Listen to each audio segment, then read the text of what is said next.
o Senhor Jesus acrescente a nossa fé. Nós vamos ficar de pé e vamos ler a Bíblia. Um pequeno estudo bíblico, que eu creio que vai nos edificar mais ainda na fé, compensando assim, recompensando a vinda de cada um à casa do Senhor. Verso 6, apenas do primeiro capítulo da carta aos Filipenses. Tendo por certo isto mesmo, que aquele que em vós começou a boa obra, a aperfeiçoará até o dia de Jesus Cristo. Eu vou repetir. Tendo por certo isto mesmo, que aquele que em vós começou a boa obra, a aperfeiçoará até o dia de Jesus Cristo. Senhor Deus, mais uma vez nós oramos a Ti. Como diz o salmista no Salmo 5. Orarei a Ti. Oraremos a Ti. E aqui nós estamos orando a Ti, pedindo ao Senhor que nos ajude a fazer valer em nossa vida, em nossas vidas, esta grande oportunidade que o Senhor tem nos dado, de optarmos pela vida eterna. Coisa boa quando se tem opção, quando se pode escolher. E nós pedimos que isso possa acontecer com todos, no seu dia a dia. Cada dia nós temos que optar, decidir. Esforça, minhas irmãs, meus irmãos, encoraja a cada um no que é correto e desencoraja, desanima naquilo que é incorreto. Esforça a coragem de cada um, portanto. Se temos que vencer, temos que lutar. Esforça a nossa coragem. E ensina-nos a contar os nossos dias de tal maneira que possamos alcançar corações sábios e espíritos retos, os quais o Senhor não despreza. É em nome de Jesus Cristo que nós te suplicamos estas bênçãos. Amém. Amém. Podeis assentar. Como de fato ter opção é muito importante, né? Diz que a vida é eterna e a perdição é eterna. Se trata de opção. Seria realmente isso? Aqueles dois ladrões lá do lado de Jesus, um teve uma opção, quer dizer, fez uma escolha, o outro fez outra. Encarregou a Jesus de tudo. Às vezes nós queremos encarregar a Deus de tudo. Por um lado isso é certo, mas por outro lado, lá atrás Jesus havia dito: tirai a pedra. Isso quer dizer, aquilo que você pode fazer, eu não vou fazer não. Agora o que você não pode fazer, eu vou fazer. Faça o que você pode fazer. Deixa o resto. Então, fazendo assim, Ele fará o que você não pode fazer.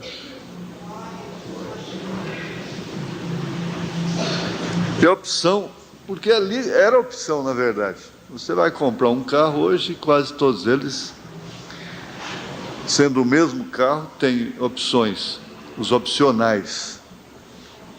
Você paga mais, paga menos, porque tem rádio, porque tem isso, porque tem aquilo. E o mesmo carro, às vezes, pode vir mais simples, sem rádio, sem vidro verde e outras coisas. Muitas dessas opções são necessidades, não é luxo, mas eles tiram justamente para cumprir a tabela, mas vender mais caro, porque na tabela não está dizendo especificamente lá o que tem que ter isso ou aquilo, né? Agora você chega e paga um pouco mais pelos opcionais. Jesus Cristo atentou para aquele que optou. Foi simplesmente uma opção. Ele optou, né, pela vida eterna, para ir para o paraíso. O outro disse, se o Senhor é Cristo, o Senhor é o Filho de Deus, se Ele é, então Ele desce daqui e nos tira também, né? Ele estava vivendo simplesmente o natural.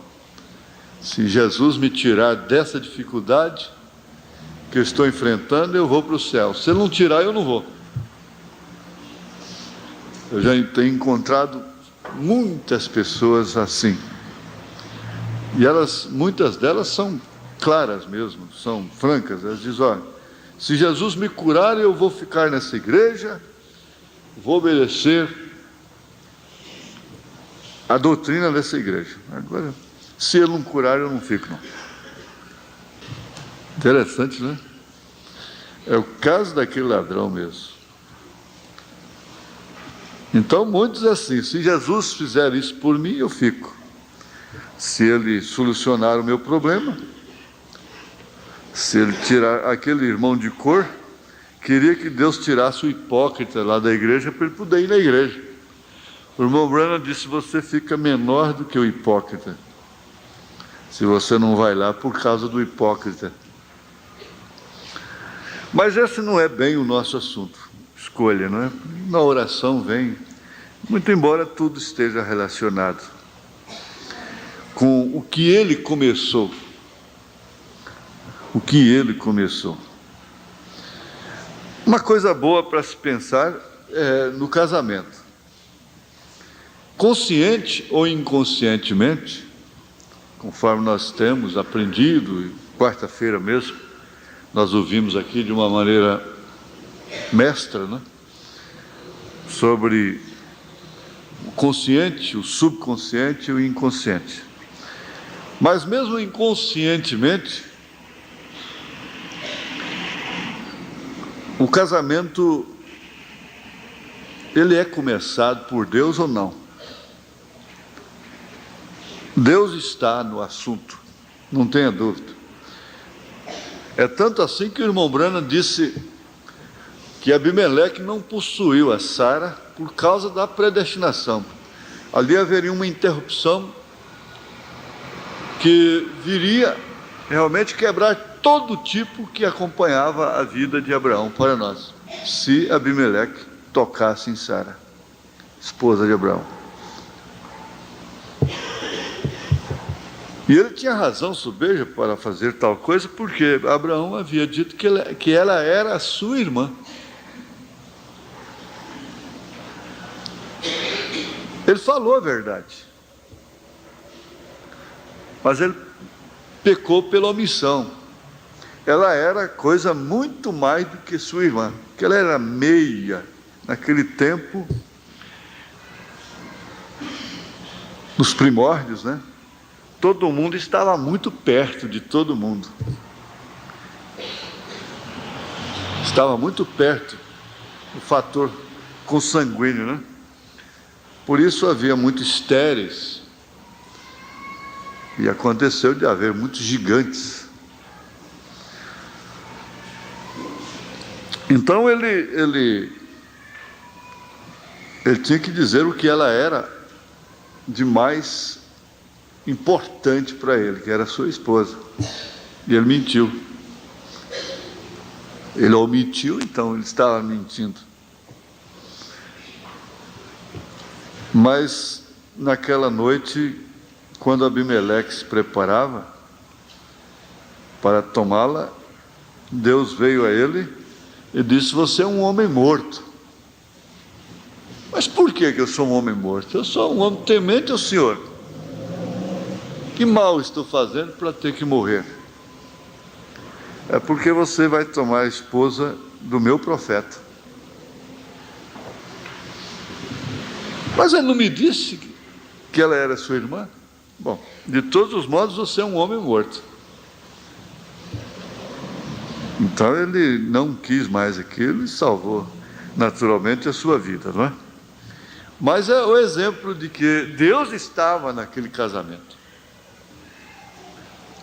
Deus havia começado aquele casamento.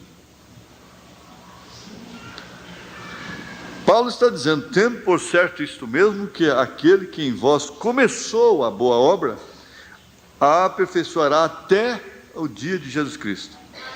É claro que isso aqui é para ser estudado, mas até cabe um estudo aqui das 7 eras aqui dentro, né? Começou e vem vindo, vem até a perfeição, doutrinariamente falando, mas isso cabe na vida prática também de cada um. Se você vai começar um negócio e já começa roubando do patrão, agindo com injustiça, que é o que acontece demais. Às vezes, muitos empregados superam depois os patrões. Eles crescem, mas vai ver, eles levaram sujeira para aquilo. Levaram injustiça, roubaram de seus patrões e fundaram suas próprias firmas. Empresas crescem, não é? Ora, isso aí não se trata de uma coisa que está sendo começada por Deus. E nós estamos estudando que a prosperidade do ímpio, vamos continuar a entrar nisso aqui domingo de manhã. Ela é efêmera, ela é passageira, sem dúvida alguma. Davi disse: até que eu entrei no santuário e atinei para o fim deles. Agora Paulo está falando aqui até o dia de Jesus Cristo, quer dizer, até o fim. Então, vê-se muito claramente na vida prática, negócios, e vocês podem ampliar isso aí. Cada coisa que se fosse começar, e se começasse de uma maneira limpa, então teria uma sequência limpa. Mas quando se começa de uma maneira suja, já está começando sem Deus naquilo. O que não é de nenhum sucesso para quem pensa chegar na glória, não é? Aquele que começou, isto quer dizer que existe um que começa a coisa em nós. Começando pela geração. A geração deve ser um princípio, deve ser um começo de Deus na vida de uma pessoa. Todos os filhos deveriam ser gerados sob a tutela de Deus. Eu não quero me referir propriamente da sociedade, sob o agrado do Senhor, enquadrando em todos os sentidos que encaixam com as Escrituras. Essa é, sem dúvida, a maneira melhor de se pensar em filhos. Porque quando o profeta diz: eu não creio mais em filhos, você entendeu o que ele quis dizer. Aquele sonho que os pais têm ou tinham com seus filhos, esse sonho não é mais correspondido. Isto quer dizer, quando os meus filhos crescerem, eles vão me honrar o meu nome, eles vão tomar conta das minhas coisas, pelas quais eu dei a minha vida, trabalhei, justamente para eles. Então, eles vão dar sequência a isto com toda a responsabilidade e eu terei uma velhice recompensada, cheia de prazer, porque o meu trabalho não foi em vão. Eu trabalhei, entesourei para eles, e eles agora sabem manejar a coisa com responsabilidade. Eles podem ser adotados, receberem adoção, se vestirem de branco e responderem pela coisa, pelo meu nome. Isso é um sonho apenas. Pode ser, na verdade, que um caso aqui, outro caso ali, e quem tem isso deve dar glórias a Deus, muitas vezes, não é? Mas o importante é que nós temos que pensar, será que Deus está começando alguma coisa ainda nessa terra? Quando já está no fim, ela já deveria estar aperfeiçoada, porque ele não está começando nada mais, ele está terminando. Ele gastou 6 dias, que vale 6.000 anos. Fora disso, esse negócio de 150 milhões de anos, não sei mais o que, isso tudo é mentirada. E eu vou com a ciência até enquanto ela não cai em contradição com a palavra de Deus. Ela faz muita coisa mesmo, mas faz muita bobagem, fala muita besteira. E teria que ser assim. Então, 6.000 anos não é brincadeira. E ele descansou no 7º. Descansou no 7º. Agora veio a queda, e passamos a viver o Éden satânico. Conforme nós estudamos, Deus não está com a espada desembaiada, inflamada, guardando um Éden mais, guardando a sua igreja. Ele só pode guardá-la através de sua palavra. A espada do Espírito que guarda a igreja é a palavra. Essa é a espada inflamada. E assim o mundo está há 6.000 anos nas mãos do diabo, através da política e da religião. Os dois fatores. A força pior que existe no mundo é a força política. Sem ela, a religião não teria crucificado a Cristo. Veja como uma coisa tinha que ter autorização de Pilatos, de Herodes, tinha que passar por eles, tinha que passar pela política. Sem a política, Jesus Cristo não teria sido crucificado. Isso é verdade. Então isso está começando lá com Nirode, com a Torre de Babel, e aquele começo que teve de Satanás, porque tudo que Satanás começa, ele termina também. Termina aperfeiçoando a destruição daquilo, né? Aperfeiçoando o pecado. Então nós estamos aí já no 6º milênio, terminando no apagar das luzes do Éden satânico. O que quer dizer que Deus vai começar de novo? Vai começar de novo, sim. Só que vai começar através do milênio, através do rapto. Se Deus está trabalhando, como tem estado trabalhando, através das eras, mas no sentido, em relação à dimensão humana, Ele está terminando. Ele não está começando. Ele está terminando. Elias, o profeta desta era, veio fazer o acabamento.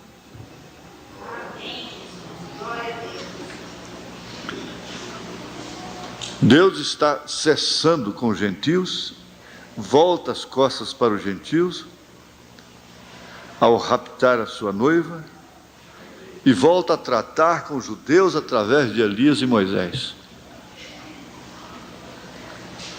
Vai começar, sim, começando pelo rapto, pelas bodas do Cordeiro, o milênio. Então isso vem de perfeição em perfeição.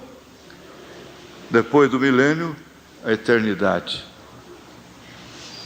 Mas é grande a gente saber que Deus está terminando agora, no que se concerne, no que está relacionado a esta dimensão. E por sua vez também Satanás vai entrar no seu sábado. Ele vai ficar 1000 anos amarrado, por força de circunstância, por não encontrar a quem possa usar. Como o profeta diz, um espírito é inofensível, totalmente inofensível, até que possa encontrar alguém a quem ele possa usar. A mulher a quem ele possa usar. O homem a quem ele possa usar. Bem como o Espírito Santo também, ele não tem como fazer. A não ser usar o homem, a mulher. Eu quero passar um pouquinho para a Bíblia aqui, no Salmo 138. Salmo 138, verso 8. O salmista, pelo Espírito Santo, né, pelo Espírito de Cristo, já sabia disso. Ele disse: o Senhor aperfeiçoará o que me concerne. Isso quer dizer, aquilo que está relacionado a mim. Aí vem a questão individual, pessoal.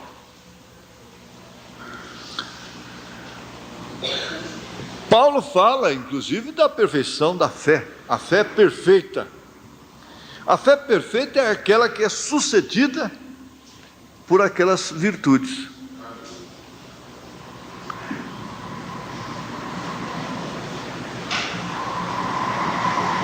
É como a corrente.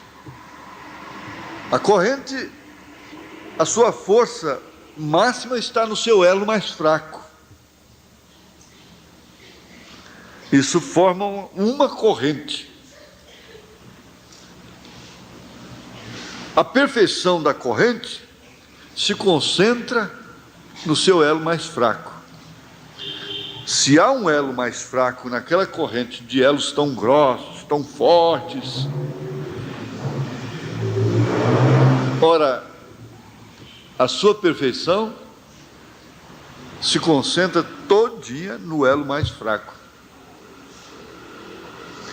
Por quê? Você sabe que é exatamente ali onde vai romper, vai arrebentar.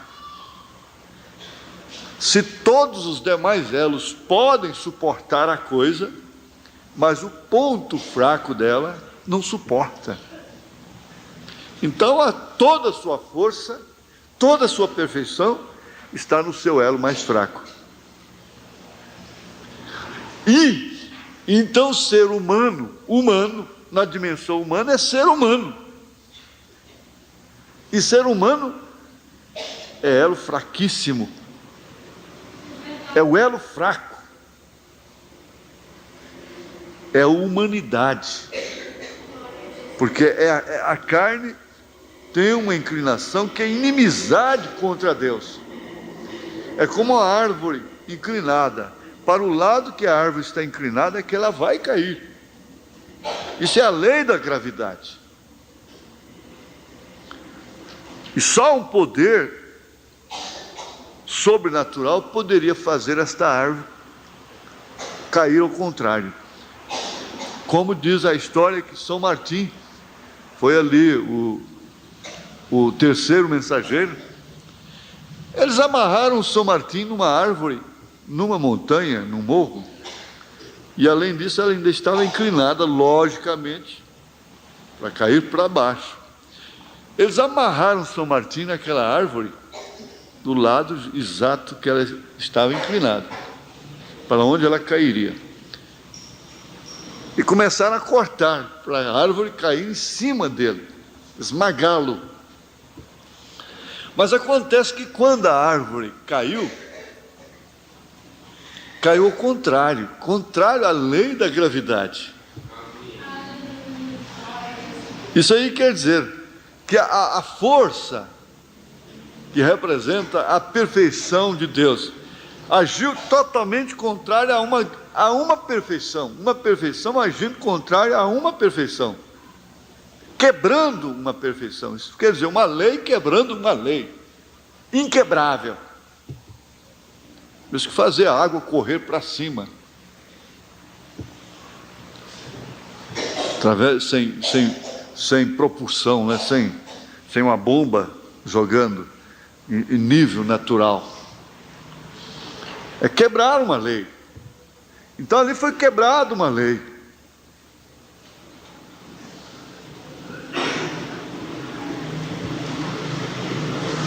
Por isso que o salmista está dizendo: aquilo que me concerne, aquilo que está relacionado a mim, porque ninguém pense que vai ser perfeito como humano.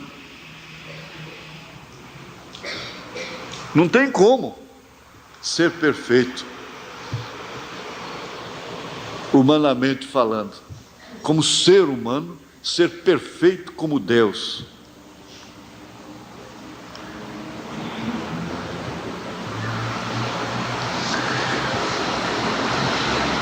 Em Eclesiastes capítulo 7, verso 8, Salomão fala aquilo que o irmão Branham disse em uma de suas mensagens: melhor é o fim das coisas do que o princípio delas. Isso quer dizer, melhor é o fim do negócio do que o princípio. Ora, melhor é o fim das coisas do que o princípio. Gente, se tudo que tem princípio tem fim, como o fim poderia ser melhor? Ora, se tratando de um negócio, comprar uma casa, então o fim do negócio foi melhor. Você, agora é minha, agora esse carro é meu, agora isso é meu, aquilo é meu. Mas se tratando de tudo que é criado,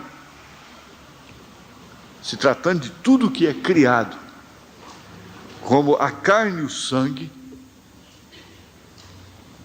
o fim qual é? Como pode ser melhor? A velhice é melhor do que a juventude?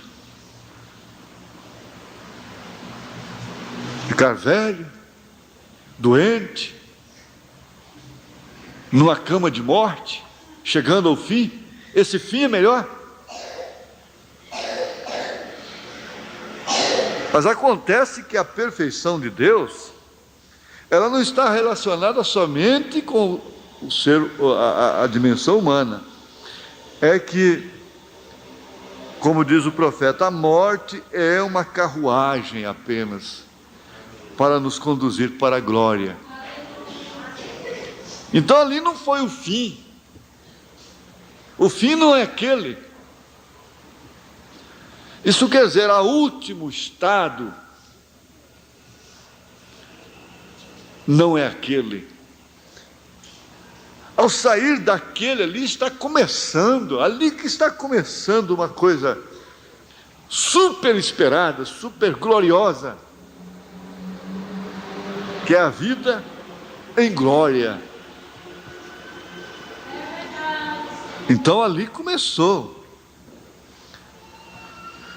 Melhor é o fim das coisas do que o princípio delas. Aqui na mensagem,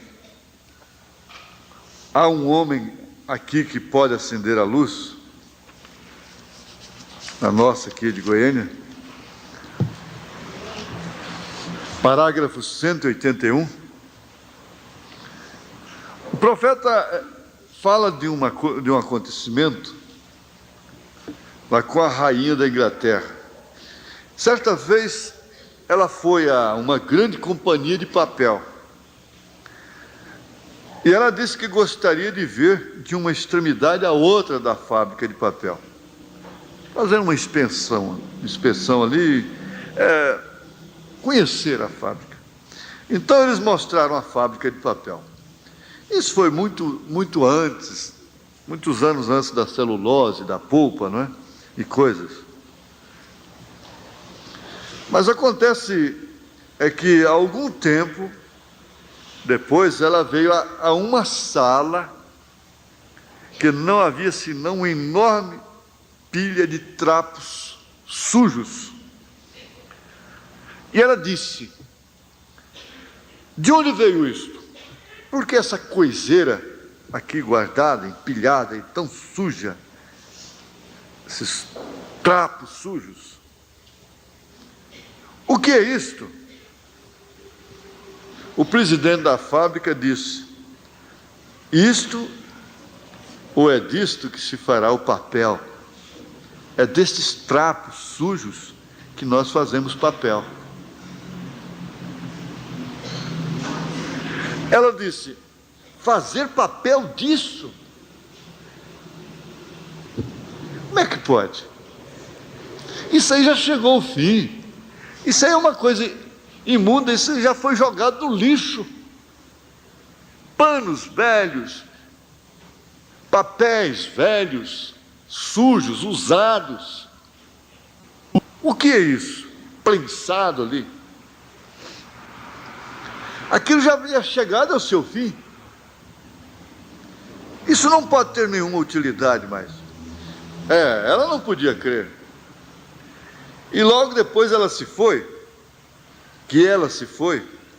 O homem tomou um monte de trapos sujos, imundos, que não prestavam mais para nada, e os passou por um certo processo, e os trouxe com um papel limpo, puro e especial. Vocês sabem, aquilo passou por um processo, e o fez um papel real. E o que ele fez? Ele pôs o rosto dela naquele papel. Ele imprimiu o rosto da rainha naquele papel feito daqueles trapos sujos.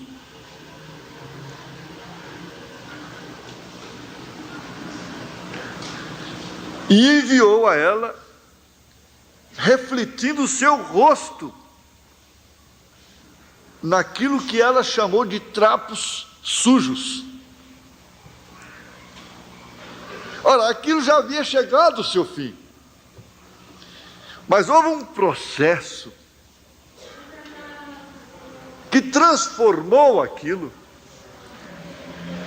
num papel real, refletindo a imagem de sua realeza, da rainha. Você já fez a aplicação, eu sei. Você já entendeu tudo agora, não é verdade? Aqui o profeta fala sobre as eras, ele lembra de Lutero, lembra de Wesley, mensagem de Pentecostes.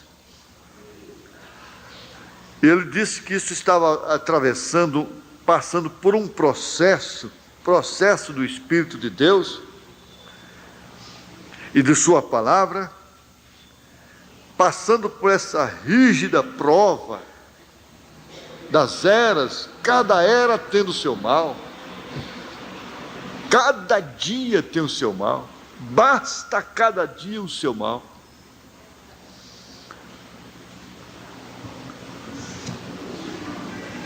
E durante esse processo, o que é que o Espírito Santo está fazendo? Ele está fazendo exatamente isso, imprimindo a imagem de nosso Senhor Jesus Cristo em sua igreja.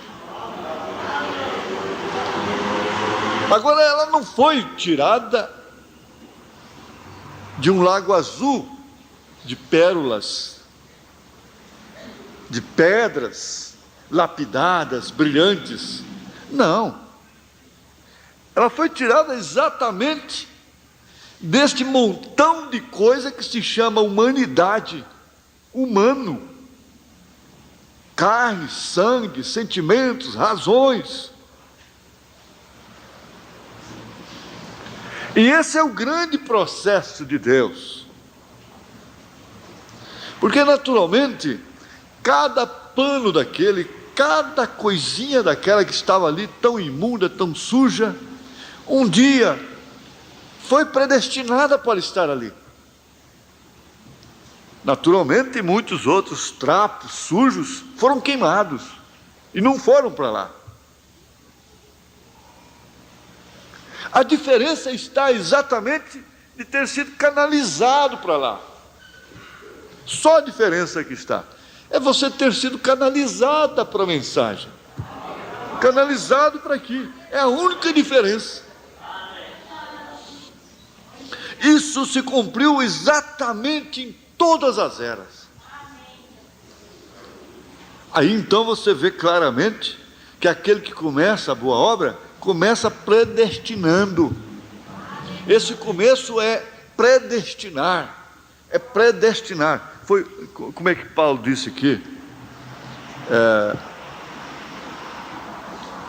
Aos Efésios, capítulo 1.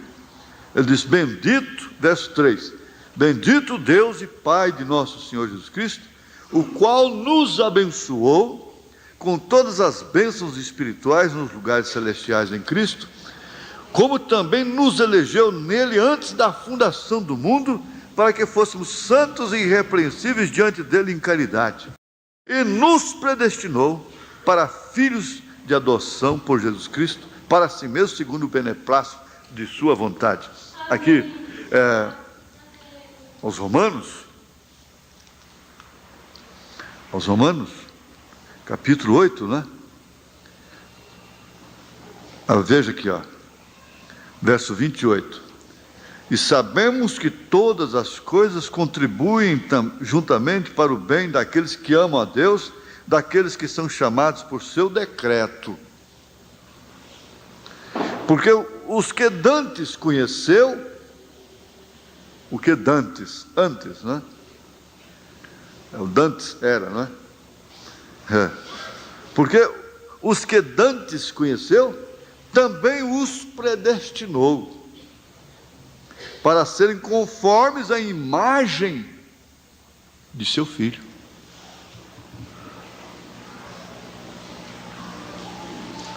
A fim de que ele seja o primogênito entre muitos irmãos. E aos que predestinou, a estes também chamou. Vem Maria. Mas eu sou Madalena. Vem samaritana. Vem ladrão. Vem trapo sujo.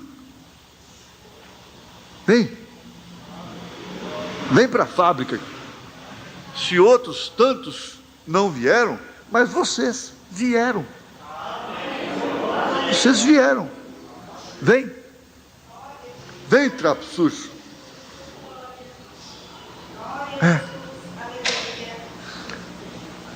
E os que predestinou, a esses também chamou. E aos que chamou, a esses também justificou. E aos que justificou, a esses também glorificou. Eu gosto muito disso aqui.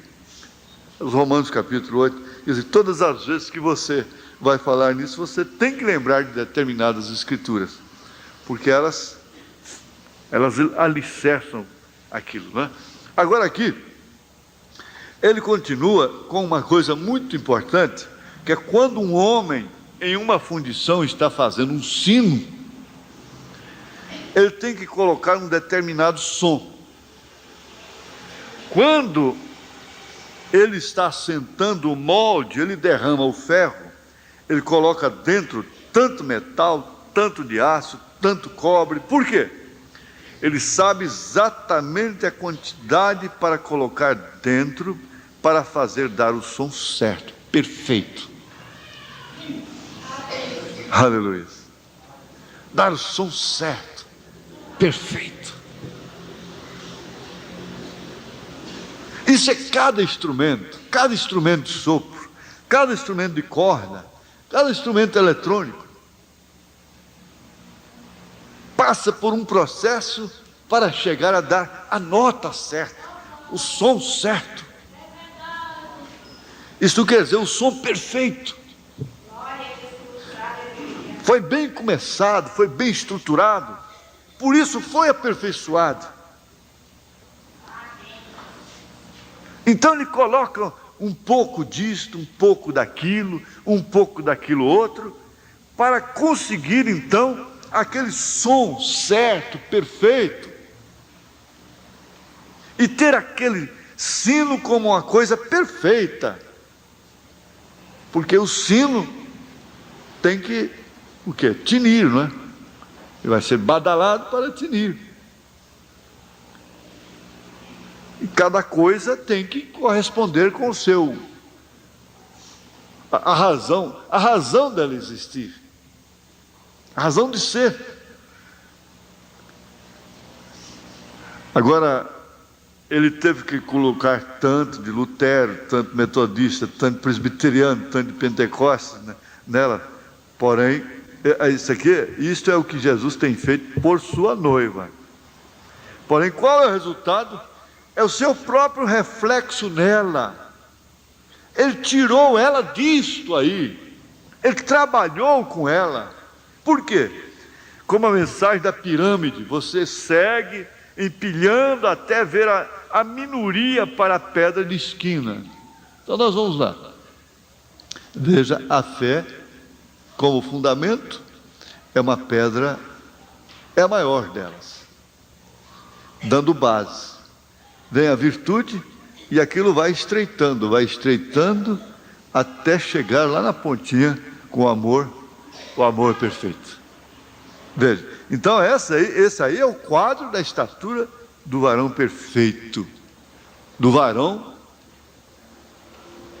cujo espírito, cuja alma foi predestinado, aquele espírito foi predestinado, foi começado por Jesus, então é aperfeiçoado por ele até o seu dia.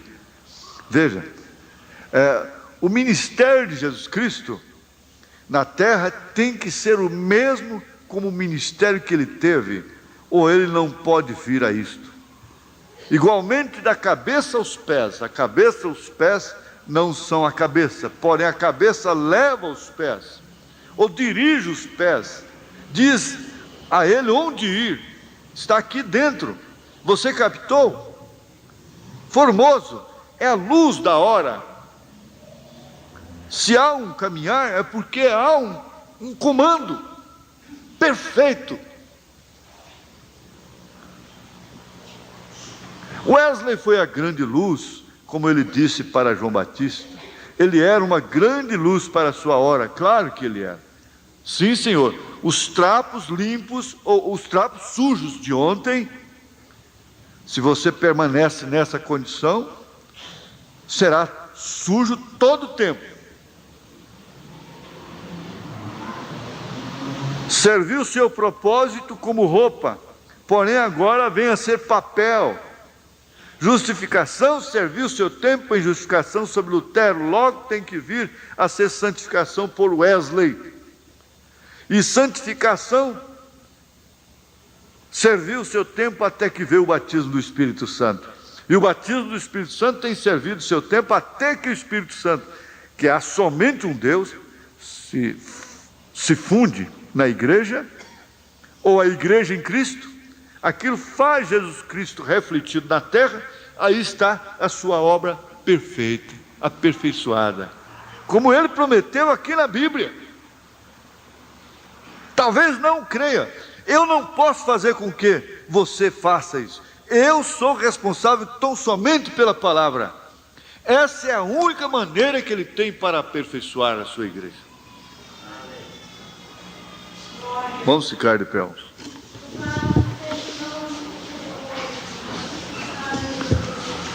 Senhor Deus, nós voltamos a orar a Ti.